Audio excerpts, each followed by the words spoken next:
Hello, my name's John McTaggart and I manage a website called Modernity Scotland.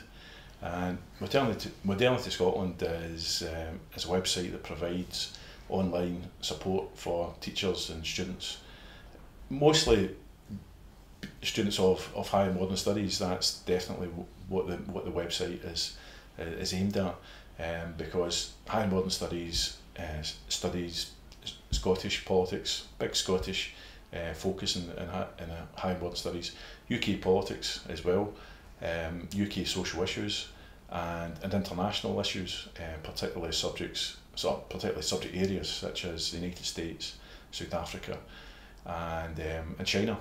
Higher modern studies is one of Scotland's most popular and increasingly respected subjects.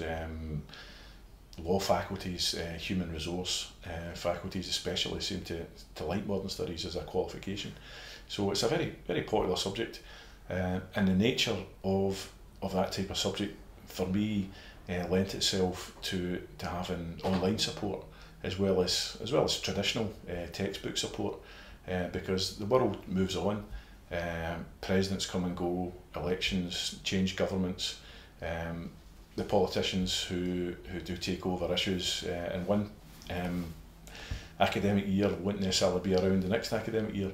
So I felt there was a need for a resource which was contemporary and was lively and was going to use the new technology, which has been there for some time now, but I felt wasn't really there at the time. So there's a clear focus on that type of thing, but it was also, in terms of explaining the name a little bit, about the modernity aspect. What the word modernity is all about, updating and renewing and thinking things afresh, and I felt that's what the website in a sense had to do, see what new technologies are out there in terms of helping the young people who use the site to get a better grasp of the world, because these are the technologies which we're going to use in the future, and I thought, if I can set up a website on this, people can access it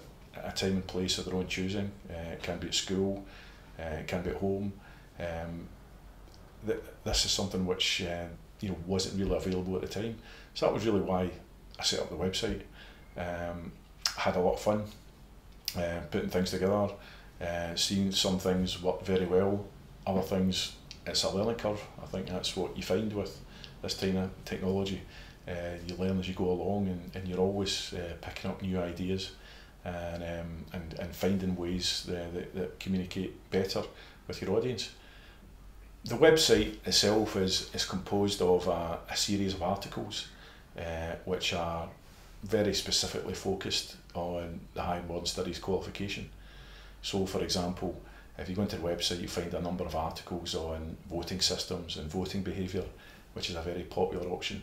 You find a lot of articles on wealth and health inequalities issues, which again is a main feature. But there's a whole series of articles on, as I mentioned, China and USA, because these are the countries that have got a big uptake and people study.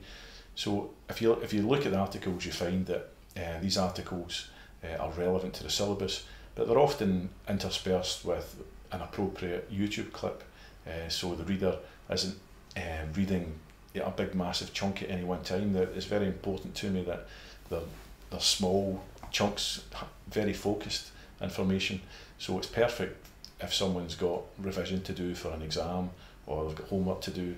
Then the teacher could say, go onto the website, look at this article, read it, make notes at the end of it, because there's little questions for you to make notes at the end of it, and then come back into the class and have a discussion about it.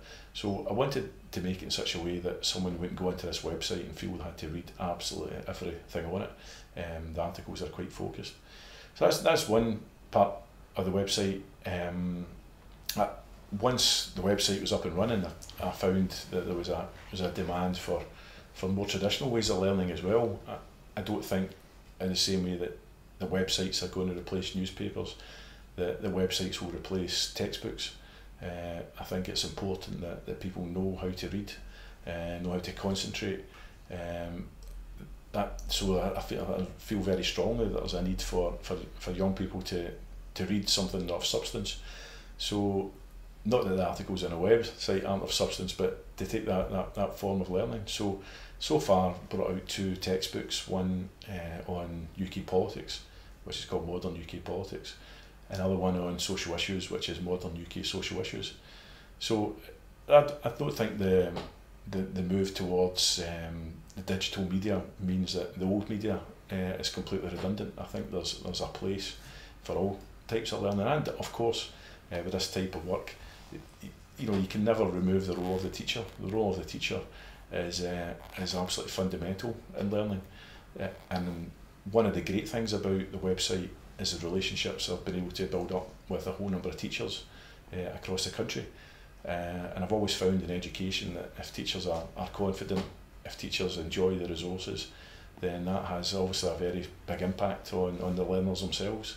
So being able to, in a sense, make teachers happier with the type of resources they have at their disposal has been a very enjoyable part of the work I do on the website. One of the more recent features on the website has been the blog, because the articles are fairly static.